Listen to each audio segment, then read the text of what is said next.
الحمد لله والصلاة والسلام على رسول الله وعلى آله وصحبه أجمعين. إن أريد إلا الإصلاح ما استطعت وما توفيقي إلا بالله عليه توكلت وإليه أنيب. رب اشرح لي صدري ويسر لي أمري واحلل عقدة من لساني يفقه قولي. اللهم علمنا ما ينفعنا وانفعنا بما علمتنا വസിദ്ന ഇൽമൻ യാ റബ്ബൽ ആലമീൻ.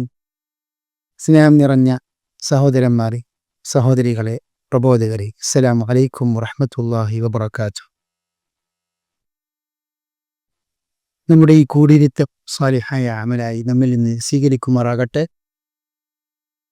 ഉപകാരപ്രദമായ നാഫിയായ ഇൽമ് പഠിക്കുവാനും ജീവിതത്തിൽ പകർത്തുവാനും അള്ളാഹു തൗഫീഖ് ചെയ്യുമാറാകട്ടെ.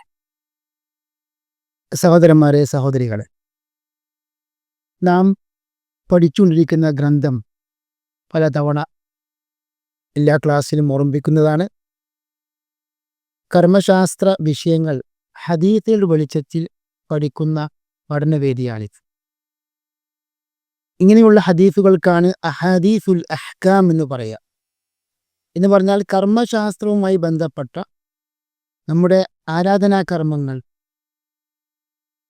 അതേപോലെ തന്നെ ഇടപാടുകൾ, ഇങ്ങനെയുള്ള വിഷയങ്ങളുമായി ബന്ധപ്പെട്ട അഹ്കാമുകളുമായി ബന്ധമുള്ള ഹദീസുകൾക്ക് അഹാദീസുൽ അഹ്കാം എന്ന് പറയും.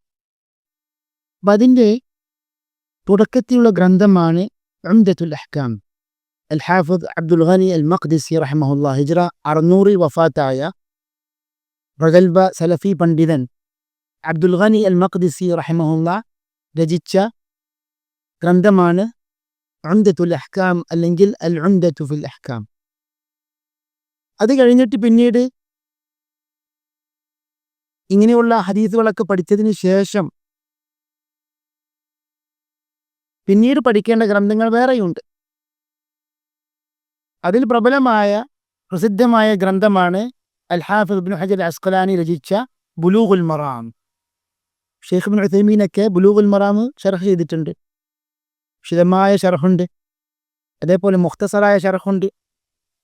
അതേപോലെ ഹംബലി മദ്ഹബിലെ പണ്ഡിതന്മാരെയൊക്കെ പഠിപ്പിക്കുന്ന ഗ്രന്ഥമാണ് മുൻതഖൽ അഖ്ബാർ. ഷെയ്ഖുൽ ഇസ്ലാം ഇബ്നു തൈമിയ്യയുടെ പിതാമഹനായ വല്ലിപ്പയായ മജ്ദുദ്ദീൻ അബ്ദുസ്സലാം ഇബ്നു തൈമിയ്യ രചിച്ച മുൻതഖൽ അഖ്ബാർ എത്രയോ ഹദീസുകൾ ഉൾക്കൊള്ളുന്ന ഗ്രന്ഥമാണ്. അതിൻ്റെ വിശദീകരണമാണ് നൈലുൽ ഔതാർ, ഇമാം ഷൗക്കാനിയുടെ നൈലുൽ ഔതാർ ശർഹ് മുൻതഖ അൽ അഖ്ബാർ. തുടക്കക്കാര് പഠിക്കുന്ന ഗ്രന്ഥമാണ് നമ്മളിപ്പോൾ വിശദീകരിച്ചുകൊണ്ടിരിക്കുന്നത്. ഈ കിതാബിൻ്റെ പ്രത്യേകത പറഞ്ഞു വേണേ, അതായത് ഇമാം ബുഖാരി മുസ്ലിമും റിപ്പോർട്ട് ചെയ്ത ഹദീസുകളാണ് നാം പഠിച്ചുകൊണ്ടിരിക്കുന്നത്. അപ്പം വ്യക്തമായ, പ്രബലമായ, വിശ്വാസയോഗ്യമായ പ്രമാണത്തിൻ്റെ വെളിച്ചത്തിൽ നാം നമ്മുടെ കർമ്മശാസ്ത്രം പഠിക്കുന്നു. കഴിഞ്ഞ ക്ലാസ്സിൽ നാം അവസാനമായി വിശദീകരിച്ച ഹദീസ് നമ്പർ 16 നമ്പറാണ്. അതായത് അനസ് റളിയല്ലാഹു അൻഹുവിൻ്റെ ഹദീസാണ്. റസൂലുള്ളാഹി സ്വല്ലല്ലാഹു അലൈഹി വസല്ലം കാന റസൂലുള്ളാഹി സ്വല്ലല്ലാഹു അലൈഹി വസല്ലം യദ്ഖുലുൽ ഖലാഅ ഫഅഹ്മിലു അന വഗുലാമുൻ നഹ്വി ഇദാവതൻ മിൻ മാഇൻ വഅനസ ഫയസ്തൻജി ബിൽ മാ. അതായത് ഞാനും എന്നെപ്പോലെയുള്ള ഒരു പയ്യനും റസൂലുള്ളാഹി സ്വല്ലല്ലാഹു അലൈഹി വസല്ലം ഖലായിൽ പ്രവേശിച്ചാൽ ഞാനും എന്നെപ്പോലെയുള്ള ഒരു പയ്യനും ഞങ്ങളുടെ അടുക്കൽ ഒരു പാത്രമുണ്ടാവണം, വെള്ളം ഉദു എടുക്കാൻ, ഒരു ശുദ്ധീകരിക്കാൻ. വഅനസതൻ, അതേപോലെ വടിയും ഉണ്ടാവും. ഫയസ്തൻജി ബിൽ മാ, അങ്ങനെ നബി സല്ലല്ലാഹു അലൈഹി വസല്ലം വെള്ളം കൊണ്ട് ശുദ്ധീകരിക്കുമെന്ന്. അപ്പോൾ ഈ ഹദീസിൻ്റെ വിശദീകരണം നാം കഴിഞ്ഞ ക്ലാസ്സിൽ നൽകിയതാണ്. അതിൻ്റെ രത്നചുരുക്കം എന്താണ്? വെള്ളം കൊണ്ട് ശുദ്ധീകരിക്കലാണ് അതിൻ്റെ അസ്ൽ. അപ്പോൾ ഒരു മുസ്ലിമായൊരു മനുഷ്യൻ മലമൂത്ര വിസർജനം നടത്തിക്കഴിഞ്ഞാൽ തീർച്ചയായിട്ടും ശുദ്ധീകരണത്തിൻ്റെ വിഷയത്തിൽ നാം മുൻഗണന കൊടുക്കേണ്ടത് വെള്ളത്തിലാണ്. അതേപോലെ തന്നെ കല്ലുകൊണ്ട് ശുദ്ധീകരിക്കാം. എന്നാൽ ഇപ്പോഴത്തെ ആധുനിക സംവിധാനങ്ങൾ ഉപയോഗിച്ചുകൊണ്ട്, ടിഷ്യൂ അങ്ങനെയുള്ള സംവിധാനങ്ങളൊക്കെ ഉപയോഗിച്ചുകൊണ്ട് നമുക്ക് ശുദ്ധീകരിക്കാം. അതിനാണ് ഇസ്തിജ്മാർ എന്ന് പറയുക. വെള്ളം കൊണ്ടുള്ള ശുദ്ധീകരണത്തിന് ഇസ്തിൻജാ എന്നും, കല്ല് അല്ലെങ്കിൽ ടിഷ്യൂ പോലെയുള്ള വസ്തുക്കൾ കൊണ്ടുള്ള ശുദ്ധീകരണത്തിന് എന്ത് പറയും? ഇസ്തിജ്മാർ എന്നും പറയും. ഇസ്തിജ്മാർ എന്ന് പറഞ്ഞാൽ ഈ ജിമാർ ഉപയോഗിച്ചുകൊണ്ട് ശുദ്ധീകരിക്കുക. എന്താ ജിമാർ? കല്ലുകൾ. ഇപ്പോൾ ജമറാത്ത് എന്ന് പറയില്ലേ? അപ്പോൾ കല്ലുകളിന് സ്ഥലത്തിനാണെന്ന് പറയും ജമറാത്ത്, ജംറ എന്ന് പറയും. അതേപോലെ ഇസ്തിജ്മാർ എന്ന് പറഞ്ഞാൽ കല്ല് കൊണ്ട് ശുദ്ധീകരിക്കുക. അപ്പോൾ അതിനുള്ള നിബന്ധനകളും കാര്യങ്ങളൊക്കെ നമുക്ക് കഴിഞ്ഞ ക്ലാസ്സുകളിൽ പഠിച്ചതാണ്. സൽമാൻ റളിയല്ലാഹു അൻഹു ഹദീസ് എന്താണ്? അതായത് നഹാന റസൂലുള്ളാഹി സ്വല്ലല്ലാഹു അലൈഹി വസല്ലം അൻ നസ്തൻജിയ ബി അഖല്ല മിൻ 3 അഹ്ജാർ. 3 കല്ലുകൾ കൊണ്ട്, കുറവുള്ളതായ കല്ലുകൾ കൊണ്ട് ഇസ്തിൻജ നടത്തുന്നത് നബി വിലക്കിയിട്ടുണ്ട്. അപ്പം ടിഷ്യൂ ഉപയോഗിക്കുകയാണെങ്കിൽ 3 പ്രാവശ്യമെങ്കിലും ടിഷ്യൂ ഉപയോഗിക്കണം എന്ന് പറഞ്ഞാൽ 3 ടിഷ്യൂ ചുറ്റും. അവിടെ ശുദ്ധീകരിക്കൽ എന്ന സംഗതി, ആ പ്രക്രിയ ശരിക്ക് വൃത്തിയായ രൂപത്തിൽ, പരിപൂർണമായ രൂപത്തിൽ നടക്കണം. വസ്വാസുകൾ ഒഴിവാക്കുകയും വേണം. ഇത് രണ്ടും സംയോജിപ്പിച്ചുകൊണ്ടാണ് നാം. ചില ആൾക്കാർ എത്ര ശുദ്ധീകരിച്ചാലും ശുദ്ധിയായോ ആയില്ലേ, വസ്വാസുകൾ ഒഴിവാക്കുകയും വേണം. അതേപോലെ തന്നെ ശുദ്ധിയുടെ വിഷയത്തിൽ യാതൊരു കുറവും വരുത്താൻ പാടില്ല, അശ്രദ്ധ കാണിക്കാനും പാടില്ല. നമ്മുടെ ഇന്നത്തെ ഹദീസും ഇൻഷാ അള്ളാഹ് നാം പഠിക്കുന്നുണ്ട്. അതുമായി ബന്ധപ്പെട്ട പ്രധാനപ്പെട്ട ഒരു ഹദീസ് നാം ഇൻഷാ അള്ളാഹ് വായിക്കുന്നുണ്ട്. ഇന്നത്തെ നമ്മുടെ ഹദീസ് നമ്പർ 17 നമ്പർ ഹദീസാണ്. അൻ അബി ഖതാദത അൽ ഹാരിസ് ഇബ്നു റബീഇ അൽ അൻസാരി റളിയല്ലാഹു അൻഹു. അൻസാരിയായ സഹാബി അബൂ ഖതാദ. നമുക്ക് കഴിഞ്ഞ ക്ലാസ്സിൽ പറഞ്ഞതാണ്, പല സഹാബികളുടെയും പേരുകൾ നമുക്കറിയണമില്ല. എന്താണ് അറിയപ്പെടുന്നത്? കുനിയ കൊണ്ട്, അതായത് മകനിലേക്ക് അങ്ങനെയുള്ള ചേർത്തുകൊണ്ടുള്ള പേരുകൾക്കാണ് എന്താണ് കുനിയെന്ന് പറയുക. നബി അസ്സലാമിന്റെ കുനിയ എന്താണ്? അബുൽ ഖാസിം. അലി റളിയല്ലാഹു അൻഹുവിന്റെ കുനിയ അബുൽ ഹസൻ. ഉദാഹരണം. അതേപോലെ തന്നെ അബൂ ഖതാദത അൽ അൻസാരി, എന്താണ് പേര്? അൽ ഹാരിസ് ഇബ്നു റബീഇ അൽ അൻസാരി റളിയല്ലാഹു അൻഹു അറിയപ്പെട്ട സഹാബിയാണ്. ഫാരിസു റസൂലില്ലാഹി സ്വല്ലല്ലാഹു അലൈഹി വസല്ലം എന്ന സ്ഥാനപ്പേര് കൊണ്ടാണ് അറിയപ്പെടുന്നത്. റസൂൽ സല്ലമിന്റെ കുതിരപ്പടയാളി, ഉഹുദ് പോർക്കളത്തിൽ പങ്കെടുത്തിട്ടുണ്ട്. അതേപോലെ തന്നെ ഹുദൈബിയ സന്ധിയിൽ സാക്ഷിയായിട്ടുണ്ട്.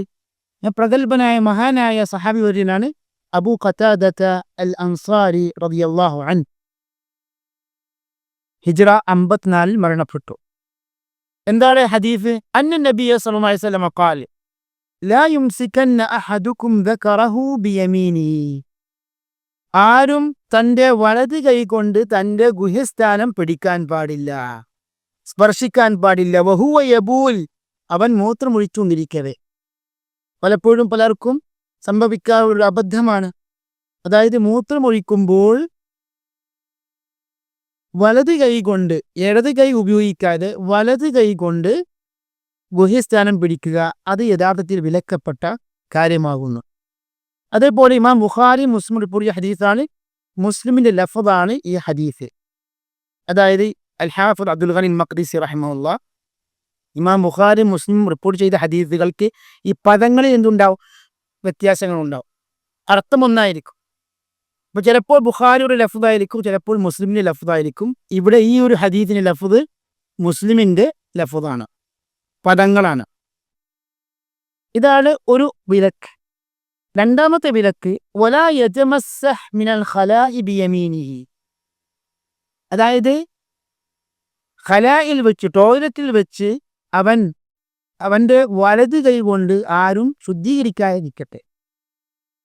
ശുദ്ധീകരണം യഥാർത്ഥത്തിൽ വെള്ളം കൊണ്ട് ശുദ്ധീകരിക്കുക.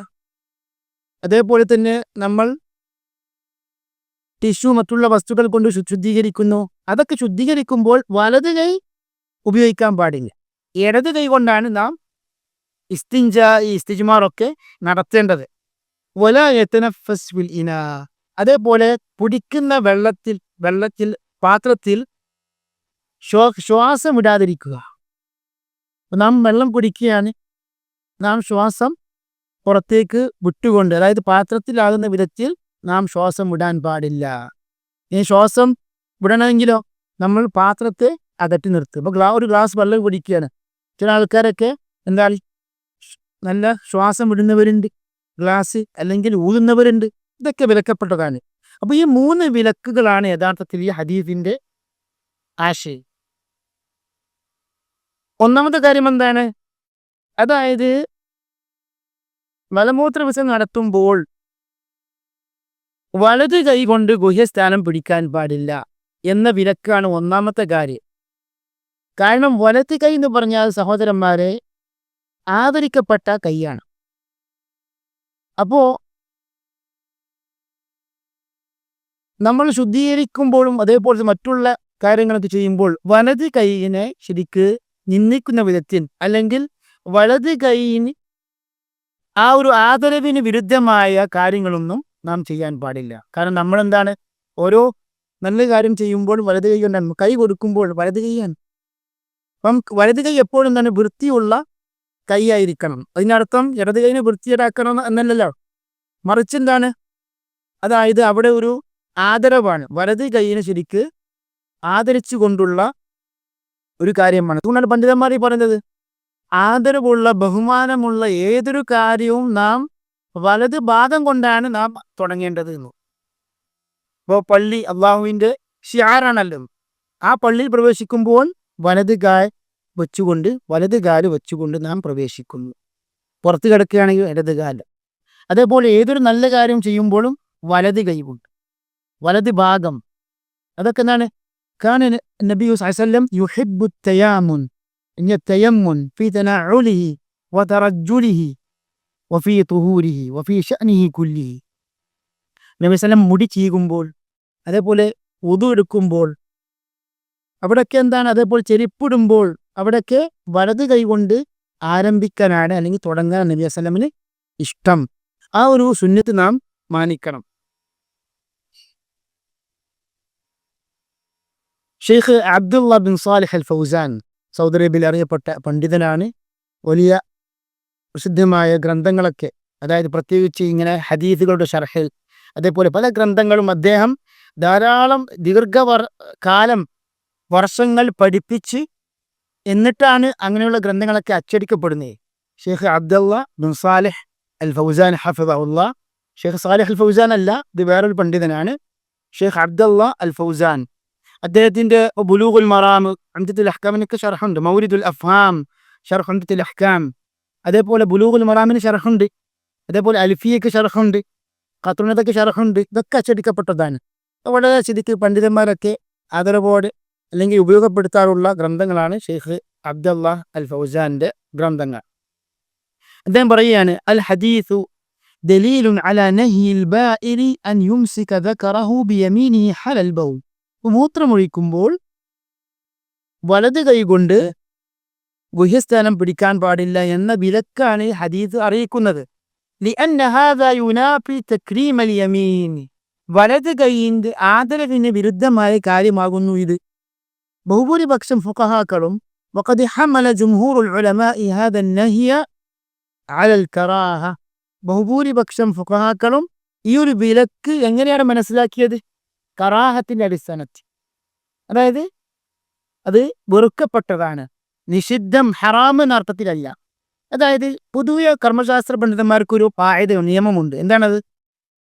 അതായത് മര്യാദകളുടെ വിഷയത്തിൽ ഒരു വിലക്ക് വന്നു കഴിഞ്ഞാൽ അതിൻ്റെ ഹുക്ം എന്തായിരിക്കും? കറാഹത്താണ്. മനസ്സിലായില്ലേ? അതായത് ഇപ്പോൾ ഇതുപോലെ പല പണ്ഡിതന്മാരും നിന്ന് കുടിക്കുക, നിന്ന് ഭക്ഷണം കഴിക്കുക, അത് ശരിക്ക് വിലക്കപ്പെട്ടതാണ്. ആ വിലക്ക് ധാരാളം പണ്ഡിതന്മാർ എങ്ങനെ മനസ്സിലാക്കിയത്? കറാഹത്താണെന്ന അർത്ഥത്തിലാണ്. അതായത് അദബ് കേടാണ് എന്ന അർത്ഥത്തിലുള്ള വിലക്കാണ്. അപ്പം എന്താണത്? അത് കറാഹത്താണ്. ചില പണ്ഡിതന്മാർ ഇത് നിഷിദ്ധമാണെന്ന് പറഞ്ഞവരുമുണ്ട്. പക്ഷെ ജുമൂറിൻ്റെ ബഹുഭൂരിപക്ഷം ഫുഖഹാക്കളുടെയും വീക്ഷണം എന്താണ്? അത് കറാഹത്താകുന്നു, അനാദരവാകുന്നു. വലത് കൈയോടുള്ള ശരിക്ക് അദമു തക്രീമാണ്. അതുകൊണ്ടാണ് അത് കറാഹത്ത് എന്ന് പറയാനുള്ള കാരണം. കമാ ദക്കറഹു നവവി വഗൈറുഹു ലിഅന്നഹു മിൻ ബാബിൽ ആദാബി വത്തൗജീഹി വൽ ഇർശാദ്. അദബുകളുടെ വിഷയമായതുകൊണ്ടാണ് ഇങ്ങനെ പണ്ഡിതന്മാർ ഇത് കറാഹത്തിന്റെ മേലെ ഹംല് ചെയ്തത്. ولأنه من باب تنزيه اليمين وذلك لا يصل النهي إلى فيه إلى التحريم. അതായത് ഇതെന്താണ്, ശുദ്ധീകരണത്തിന്റെ ഭാഗവുമായി, അതേപോലെ യമീനിനെ ശരിക്ക് ശുദ്ധീകരിക്കുക, ആദരിക്കുക എന്ന അർത്ഥത്തിലുള്ള വിലക്കായതുകൊണ്ട് തന്നെ അത് തഹരീമിലേക്ക്, ഹറാമിലേക്ക് എത്തിപ്പെടുന്നില്ല. وذهب داود الظاهري وكذا ابن حزم إلى أنه نهي تحريم. ദാവൂദ് ظاهري മദ്ഹബുകാരുടെ ഇമാമാണ്. അതേപോലെ ഇബ്നു ഹസ്മിന്റെ വീക്ഷണം എന്താണ്, ഇത് ഹറാമാകുന്നു എന്നാണ്. വഖൗലുൽ ജുംഹൂരി അർജഹ്. ഷെയ്ഖ് ഫൗസാൻ പറയാണ്, ബഹുഭൂരിപക്ഷം ഫഖഹാക്കളുടെയും വീക്ഷണമാകുന്നു ഏറ്റവും പ്രബലമായത്. വമിമ്മാ യുഅയ്യിദുഹു, അതിനുള്ള തെളിവെന്താണ്, ഖൗലുഹു സ്വല്ലല്ലാഹു അലൈഹി വസല്ലം ഫി الذكر هل هو إلا بضعة منك. അതായത് അത് എന്താണ്, താങ്കളുടെ ശരീരത്തിൽപ്പെട്ട ഒരു മാംസമല്ലേ എന്ന ഹദീസാണ് അതിനുള്ള തെളിവ്. അപ്പോൾ സഹോദരന്മാരെ, ഇവിടെ ഒരു കാര്യം മനസ്സിലാക്കേണ്ടത്, അതായത് പണ്ഡിതന്മാരെ പറയുന്നു ഈ ഒരു വിലക്ക് വന്നത് മൂത്രമൊഴിക്കുമ്പോഴുള്ള അവസ്ഥയിലാണ്. എന്ന് പറഞ്ഞാൽ സാധാരണയായിട്ട് അങ്ങനെ സ്പർശിക്കുന്ന വിഷയം നിഷിദ്ധമാണെന്നോ അല്ലെങ്കിൽ കറാഹത്താണോ എന്നൊന്നും പറയാൻ പറ്റില്ല. അപ്പൊ ഈ നഹി ശരിക്ക് മുഖയ്യദുൻ ബിഹാലി അൽ ബൗൽ. ഇമാം ബുഖാരി റഹ്മഹുല്ലാഹ് സഹീഹുൽ ബുഖാരിയിൽ അധ്യായം കുറിക്കുന്നു. എന്താണ്, ബാബു ലാ യുംസികു ദകറഹു ബിയമീനിഹി ഇദാ ബാൽ. സഹീഹുൽ ബുഖാരിയിലെ ഒരു അധ്യായമാണ്. അതായത് താൻ മൂത്രമൊഴിക്കുമ്പോൾ തന്റെ ഗുഹ്യസ്ഥാനം വലത് കൈകൊണ്ട് പിടിക്കാൻ പാടില്ല. ഖാല അൽ ഹാഫിദു റഹ്മഹുല്ലാഹ്. അതായത് സഹീഹുൽ ബുഖാരിക്ക് ശേഷം അൽ ഹാഫിദ് എന്ന് പറഞ്ഞാൽ ആരാ ഉദ്ദേശിക്കുന്നത്?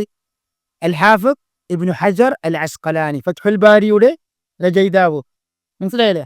അൽ ഹാഫിദ് ഇബ്നു ഹജർ അൽ അസ്ഖലാനി റഹ്മത്തുള്ളാഹി പറയാണ്, അശാറ ബിഹാദിഹി തർജമതി ഇലാ അന്ന النهي المطلق عن مس الذكر باليمين كما في الباب قبله محمول على المقيد بحالة البول. ഇമാം ബുഖാരിയുടെ ഈ അധ്യായം കൊണ്ട് ഉദ്ദേശിക്കുന്നത് എന്താണ്? ഇത് പൊതുവിലക്കല്ല, മറിച്ച് മൂത്രമൊഴിക്കുമ്പോഴുള്ള ആ ഒരു അവസ്ഥയുമായി ബന്ധപ്പെട്ട വിലക്കാണ്. മനസ്സിലായല്ലോ? ഇത് ഫത്ഹുൽ ബാരിയിൽ ഇബ്നു ഹജർ പറഞ്ഞ ഭാഗമാണ്. അപ്പൊ സഹോദരന്മാരെ, ഇതിന് രക്തചുരുക്കം എന്താണ്? അതായത് നാം ഇസ്തിൻജാഇന്റെയും ഇസ്തിജ്മാറിന്റെയും അദബിൽപ്പെട്ടതാണ്, നാം ശുദ്ധീകരിക്കുമ്പോൾ ഇടത് കൈയാണ് നാം ഉപയോഗിക്കേണ്ടത്. വലത് കൈ ഉപയോഗിക്കുന്നത് കറാഹത്താകുന്നു. ചില പണ്ഡിതന്മാർ ഹറാമാണെന്നും പറഞ്ഞിട്ടുണ്ട്. എന്നാൽ പണ്ഡിതന്മാർ പറഞ്ഞ ചില അത്യാവശ്യ ഘട്ടത്തിൽ ഇടത് കൈ ഉപയോഗിക്കാൻ പറ്റാത്തൊരവസ്ഥ ഉണ്ടാവും. ഉദാഹരണത്തിന് മുറിവോ മറ്റുള്ള ഏതെങ്കിലും കാരണത്താൽ ഇടത് കൈ കൊണ്ട് സ്പർശിക്കാൻ പറ്റാത്തൊരവസ്ഥ ഉണ്ടാവും. അപ്പോൾ അങ്ങനെ ഒരു അവസ്ഥയിലാണെങ്കിൽ വലത് കൈ ഉപയോഗിച്ചാൽ തെറ്റില്ല എന്നും പണ്ഡിതന്മാര് പഠിപ്പിക്കുന്നു. അതുപോലെ ഖാഇദയുടെ അടിസ്ഥാനത്തിലാണ്. എന്താണ്? അതായത് അൽ കറാഹതു തസൂലു ഇൻദൽ ഹാജ. ആവശ്യം വന്നു കഴിഞ്ഞാൽ കറാഹത്ത് നീങ്ങിപ്പോകുമെന്ന്. അപ്പം ശർഈയായ ആവശ്യമാണോ, അങ്ങനെ നമുക്കൊരു ഘട്ടത്തിൽ വലത് കൈ കൊണ്ട് ശുദ്ധീകരിക്കേണ്ട അവസ്ഥ വന്നു, അല്ലെങ്കിൽ സ്പർശിക്കേണ്ട അവസ്ഥ വന്നു, അങ്ങനെയാണെങ്കിൽ കറാഹത്തില്ല എന്ന് പണ്ഡിതന്മാർ കൂട്ടിച്ചേർക്കുന്നു. ശൈഖ് ഇബ്നു ഉസൈമീൻ റഹിമഹുല്ലാഹ് പറഞ്ഞു, വലാകിൻ അഹ്യാനൻ ഖദ് യദ്ററു അൽ ഇൻസാനു ഇലാ ദാലിക്. ചില സന്ദർഭങ്ങളിൽ ഒരു മനുഷ്യന് അതിന് സാഹചര്യം വരും. ഫഇദ ضطر ഇലാ ഹാദാ ഫലാ ബാസ്.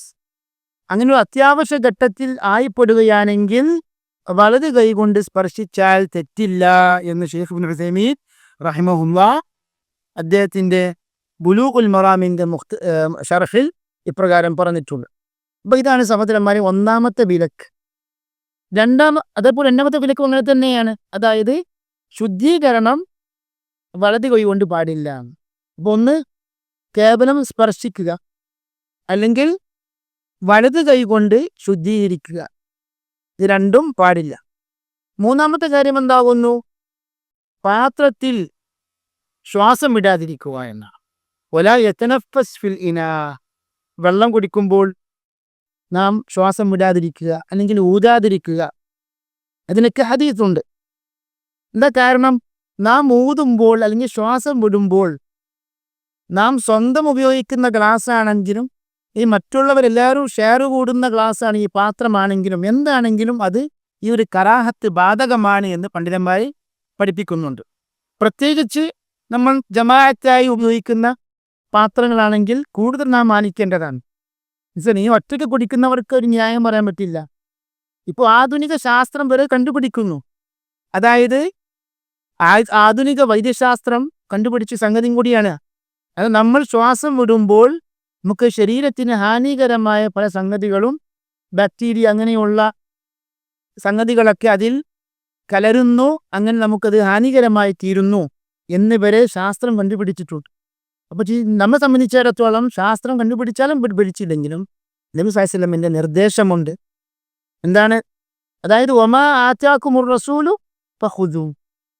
നബി സല്ലല്ലാഹു അലൈഹി വസല്ലം എന്താണോ നിങ്ങൾക്ക് കൊണ്ടുവന്ന്, എന്താണോ നിങ്ങൾക്ക് നിർദ്ദേശം നൽകിയത്, നിരുപാധിക നബി സല്ലല്ലാഹു അലൈഹി വസല്ലമയെ അനുസരിച്ച് കൊള്ളണമെന്നാണ്.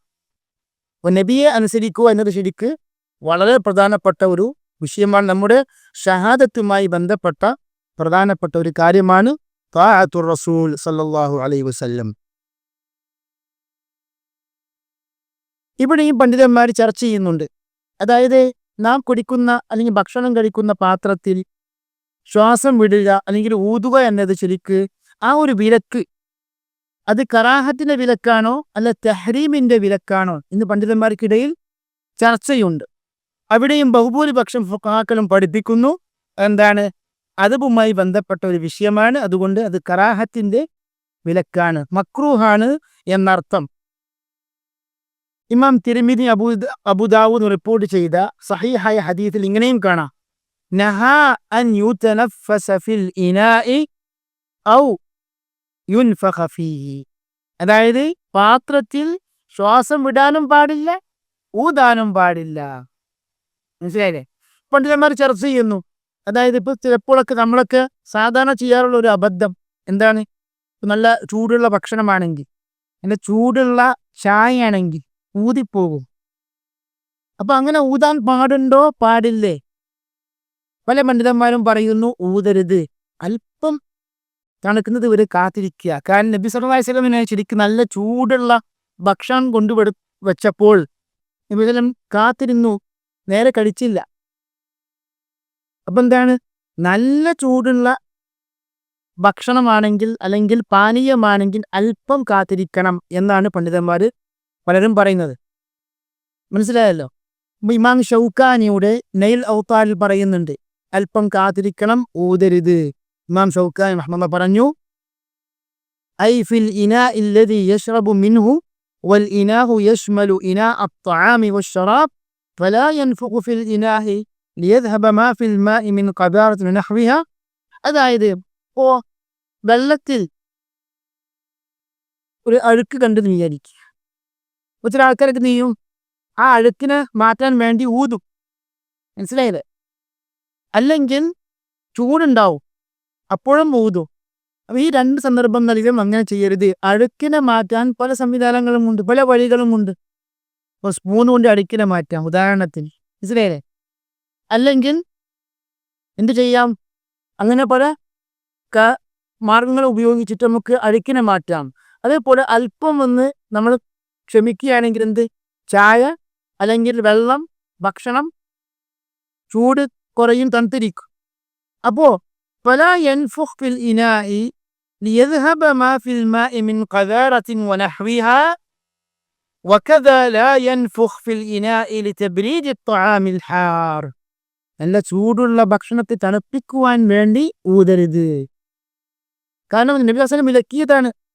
ആധുനിക ശാസ്ത്രം പുരോഗമിച്ചപ്പോൾ അതിനെ സത്യപ്പെടുത്തുന്നു. കാരണം നമ്മൾ ശരിക്കും ഊതുമ്പോൾ നമ്മുടെ വായിലുള്ള പല അണുക്കളും അതേപോലെ തന്നെ അഴുക്കുമൊക്കെ ആ ഭക്ഷണത്തിലാകട്ടെ വെള്ളത്തിലാകട്ടെ കൂടി ചേരാൻ സാധ്യതയുണ്ട്. അപ്പോൾ നബി സല്ലല്ലാഹു അലൈഹി വസല്ലമിന്റെ ഈ മഹത്തായ നിർദ്ദേശം നാം പാലിക്കണം. ചില പണ്ഡിതന്മാർ പറയുന്നു നല്ല ചൂടുണ്ടെങ്കിൽ വേണമെങ്കിൽ ഊതാം, അപ്പോൾ ആ കറാഹത്ത് നീങ്ങിപ്പോകുമെന്നൊക്കെ പറഞ്ഞ പണ്ഡിതന്മാരുണ്ട്. പക്ഷെ എങ്കിലും അവിടെയും അഫ്ദൽ വലാകിന്നൽ ഔലാ, ശൈഖ് ഇബ്നു ഉസൈമീൻ റഹ്മത്തുള്ളാഹി പറയുന്നു, വലാകിന്നൽ ഔലാ അല്ലാ യൻഫുഖ ഹത്താ ലൗ കാന ഹാറൻ. അതായത് ചൂടാണെങ്കിലും ഉത്തമം എന്താണ്? ഊതാതിരിക്കലാണ്. ആ ഒരു വിലക്ക് നാം പരിഗണിച്ചുകൊണ്ട് നാം ഊതാതിരിക്കണം, അല്ലെങ്കിൽ ശ്വാസം വിടാതിരിക്കണം. അപ്പോൾ ഈ 3 കാര്യങ്ങളാണ് നമ്മൾ ഈ ഹദീസിൽ നിന്ന് പഠിച്ചത്.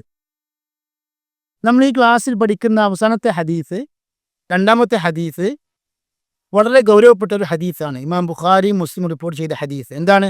അൻ അബ്ദുല്ലാഹി ഇബ്നു അബ്ബാസി റളിയല്ലാഹു അൻഹുമ, ഹദീസ് നമ്പർ 18. നമ്മൾ പഠിക്കുന്ന ഗ്രന്ഥം, പ്രത്യേകിച്ച് പുതുമുഖങ്ങളുണ്ട്, അവർക്കൊക്കെ കാണേണ്ട ഗ്രന്ഥമാണ് അൽ ഹാഫിദ് അബ്ദുൽ ഗനി അൽ മഖ്ദിസി റഹിമഹുല്ലാ, ഹിജ്റ 600 മരണപ്പെട്ട മഹാപണ്ഡിതൻ എഴുതിയ ഉംദത്തുൽ അഹ്കാം, അഹ്കാമുകളുമായി ബന്ധപ്പെട്ട ഹദീസുകളുടെ ക്രോഡീകരണമാണ്. അപ്പോൾ അതിൻ്റെ 18ാമത്തെ ഹദീസാണ് നാം പഠിച്ചുകൊണ്ടിരിക്കുന്നത്. ഇബ്നു അബ്ബാസ് റളിയല്ലാഹു അൻഹുമ ഹിബ്റു ഹാദിഹിൽ ഉമ്മ, ഈ ഉമ്മത്തിൻ്റെ മഹാപണ്ഡിതൻ, വ തർജുമാനുൽ ഖുർആൻ, ഖുർആൻ വ്യാഖ്യാതാവ്, നബി വസല്ലം പ്രാർത്ഥിച്ച സഹാബി വര്യൻ, അല്ലാഹുമ്മ ആതിഹിൽ ഹിക്മ വഅല്ലിംഹു തഅവീൽ, അല്ലാഹുവേ നീ ഹിക്മത്ത്, വിജ്ഞാനം പകർന്നു കൊടുക്കുകയും ഖുർആൻ വ്യാഖ്യാനം പഠിപ്പിച്ചു കൊടുക്കുകയും ചെയ്യുക. ആ പ്രാർത്ഥനയുടെ ബറക്കത്ത് നോക്കണം. സഹാബി വര്യന്മാരിൽ ചെറുതാണെങ്കിൽ തന്നെ ഖുർആൻ വ്യാഖ്യാന വിഷയത്തിൽ ഏറ്റവും വലിയ പാണ്ഡിത്യമുള്ള സഹാബി ആരാണെന്ന് ചോദിച്ചാൽ അബ്ദുല്ലാഹി ഇബ്നു അബ്ബാസ് റളിയല്ലാഹു അൻഹുമാ. അവിടുന്ന് പറയാണ്, നബി വസല്ലം മർറ നബിയു സല്ലല്ലാഹു അലൈഹി വസല്ലം ബി ഖബ്റൈൻ, 2 ഖബ്റുകളുടെ അരികിൽ നബി വസല്ലം നടന്നുപോയി. എന്താ പറയുന്നത്? ഇന്നഹുമാ ലയുഅദ്ദബാൻ, നിശ്ചയമായും ഈ 2 വ്യക്തികൾ ശിക്ഷിക്കപ്പെടുകയാണ്. ഈ 2 ഖബ്റിൽ കിടക്കുന്ന ഖബറാളികൾ ശിക്ഷിക്കപ്പെടുകയാണ്. വമാ യുഅദ്ദബാനി ഫീ കബീർ, വലിയ പ്രയാസമുള്ള ഭാരമുള്ള വിഷയത്തിലല്ല അവർ ശിക്ഷിക്കപ്പെടുന്നത്. അഥവാ ആ 2 തിന്മകളിൽ നിന്ന് വിട്ടു നിൽക്കാൻ വലിയ പ്രയാസമൊന്നുമില്ല. വമാ യുഅദ്ദബാനി ഫീ കബീർ, അതല്ലാതെ അത് മഹാദോഷമല്ല, അല്ലെങ്കിൽ വൻപാപമല്ല എന്നർത്ഥത്തിലല്ല.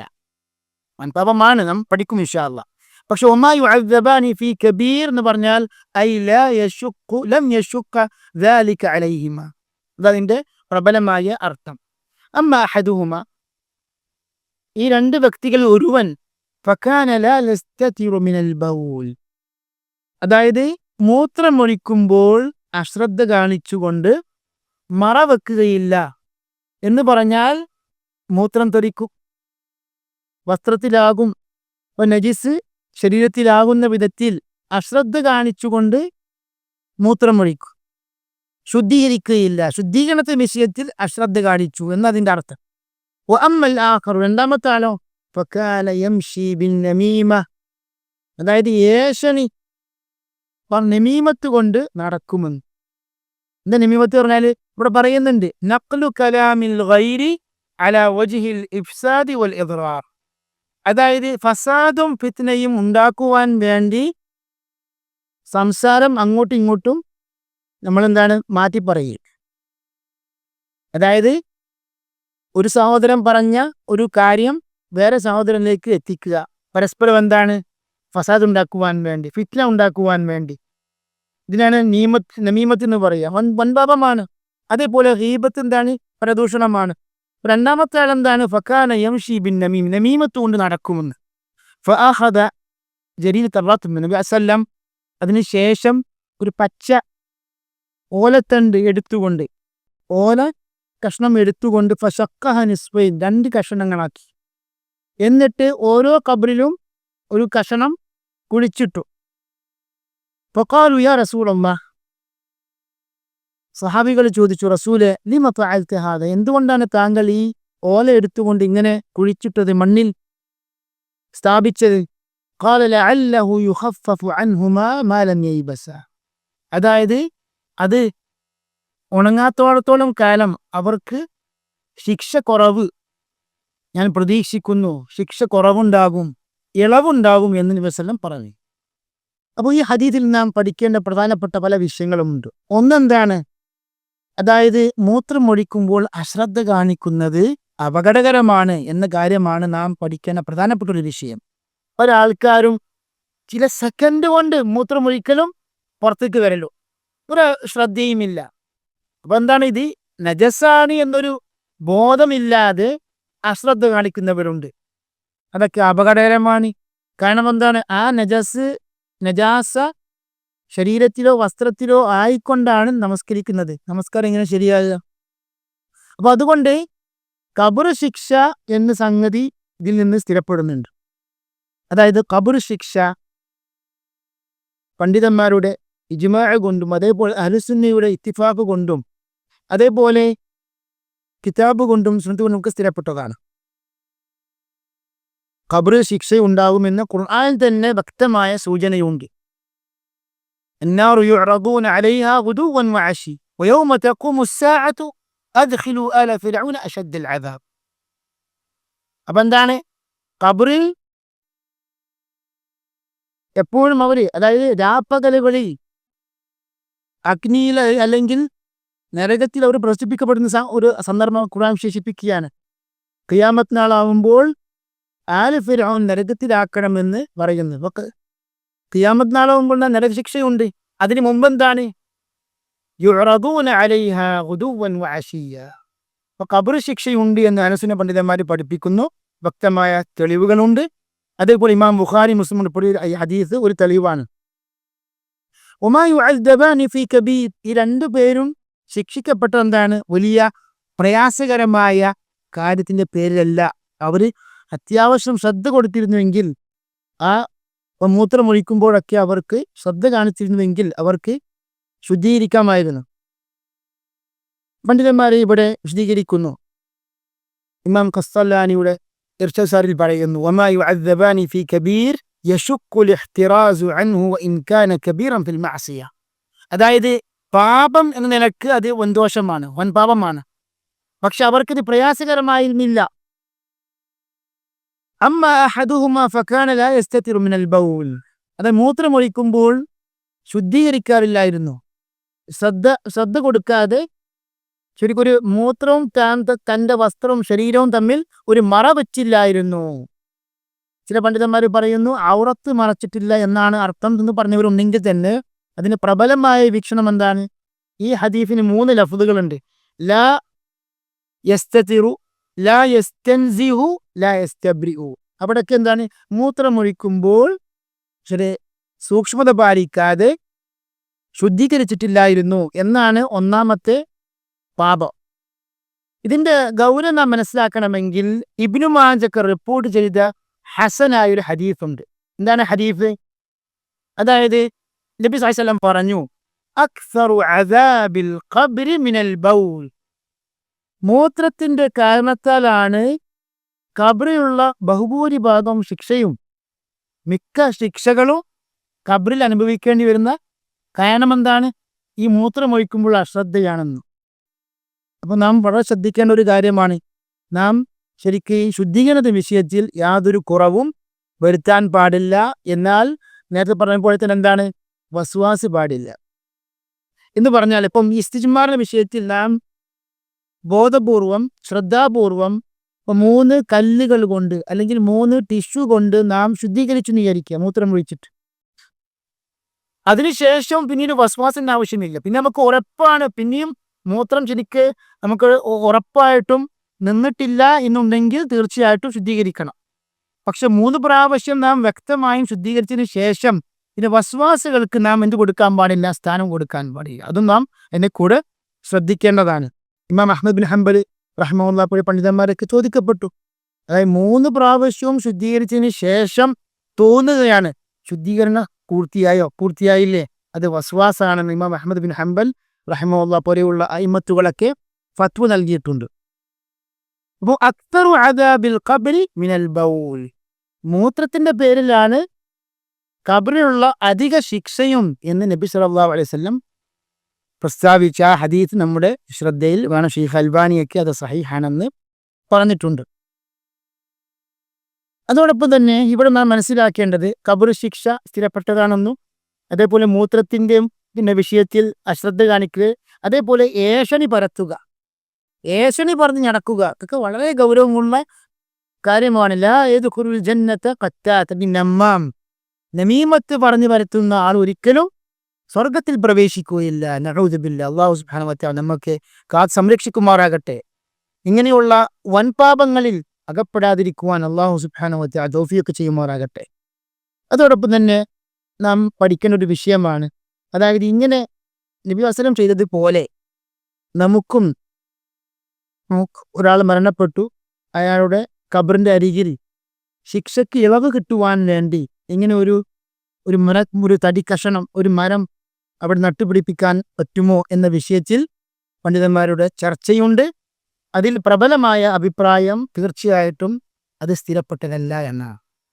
അതിനാണ് വാഖിഅത്തു ഐൻ എന്ന് പറയുക. അതായത് നബി വസല്ലമിന് ഒരു പ്രത്യേക ഒരു വഹീന്റെ അടിസ്ഥാനത്തിൽ നബിക്ക് കിട്ടിയ നിർദ്ദേശപ്രകാരം ആ രണ്ട് പേരുടെ ഖബറിന്റെ അരികിൽ വെച്ച് നബി വസല്ലം അങ്ങനെ ആ രണ്ട് മരക്കഷണം അവിടെ സ്ഥാപിച്ചു എന്നല്ലാതെ അതൊരു പൊതു നിയമമായി നബി വസല്ലം പഠിപ്പിച്ചിട്ടില്ല.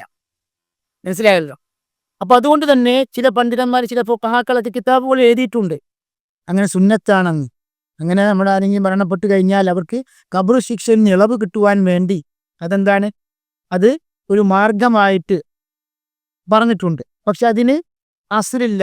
നബി സല്ലല്ലാഹു അലൈഹി വസല്ലമോ 4 ഖുലഫാഉർ റാഷിദീങ്ങളൊന്നും അങ്ങനെ ചെയ്തിട്ടില്ല. ചില ഫുഖഹാക്കൾ അങ്ങനെ പറയാനുള്ളൊരു കാരണമുണ്ട്. കാരണം ബുറൈദ ബിൻ ഹുസൈബ് റളിയല്ലാഹു അൻഹുവിൻ്റെ വസിയത്ത് പ്രകാരം തങ്ങൾ മരണപ്പെട്ടു കഴിഞ്ഞാൽ അങ്ങനെ സ്ഥാപിക്കണം എന്നൊരു അസർ നമുക്ക് കാണാൻ സാധിക്കും. പക്ഷെ അത് ഇജ്തിഹാദാണ്. ശൈഖ് ഇബ്നു ബാസ് പോലെ പണ്ഡിതന്മാരൊക്കെ പറഞ്ഞിട്ടുണ്ട്, അത് ആ സഹാബിയുടെ ഇജ്തിഹാദാണ്. നബി സല്ലല്ലാഹു അലൈഹി വസല്ലം ഈ രണ്ട് വ്യക്തികൾക്കല്ലാതെ ജീവിതത്തിലെങ്കിൽ നിർദ്ദേശം കൊടുക്കുകയോ സഹാബികൾ ശേഷം അങ്ങനെ ചെയ്യുകയോ ഒന്നും സംഭവിച്ചിട്ടില്ല.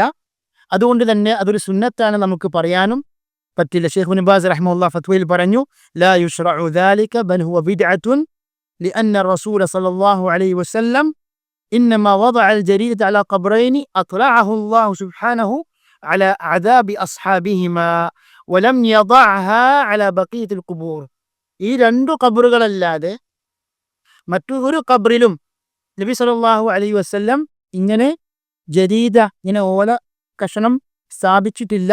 അതുകൊണ്ട് തന്നെ അത് സ്ഥിരപ്പെട്ടതുമല്ല, അങ്ങനെ ചെയ്യാനും പാടില്ല. അത് ബിദ്അത്തിൽപ്പെട്ടതാകുമെന്ന് ശൈഖ് ഇബ്നു ബാസിന്റെ ഫത്വയിൽ കാണാൻ പറ്റും.